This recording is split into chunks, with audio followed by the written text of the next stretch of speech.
Timu y'eggwanga ey'omuzannyo gw'okubaka the CRANES eyingidde enkambi ey'okusuzibwayo nga beeteekera emizannyo egy'omukwano wakati w'eggwanga erya Wales n'eggwanga erya Bungereza. Bakusuzibwa ku View Hotel Entinda ng'okutendekebwa kw'olwaleero bakukoledde ku kisaawe ekibikka e Lugogo oluvannyuma lw'okukyusaamu okuva ku TLC e Kamwokya gye baludde nga batendekebwa. Omutendesi Fred Mugerwa ategeezezza nti okutandika okutendekebwa okw'okusuzibwayo kwa kuyamba nnyo ttiimu okutendekebwa awatali kutaataaganyizibwa. The reason why we requested for this is that we want to get used to playing indoors, because where we are going to play indoors.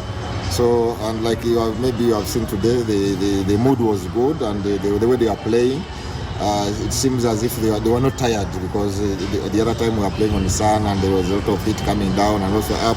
But this time around in the indoor, the floor was smooth, and everybody was excited to be in indoors. So I think by that time we leave this place, I think we would have done whatever we are supposed to have done. Empaka za Wales Test Series za kubaawo okuva ku mwezi 10 okutuusa 13 omwezi ogujja. Olwo eza Vitality Netball Cup ez'okubeera mu ggwanga erya Bungereza zizannyibwa wakati w'ennaku z'omwezi 2 na 27 omwezi gwa January. Empaka za Vitality Nations Cup za kwetabamu amawanga okuli Australia, New Zealand, Uganda n'eggwanga lya Bungereza abategesi.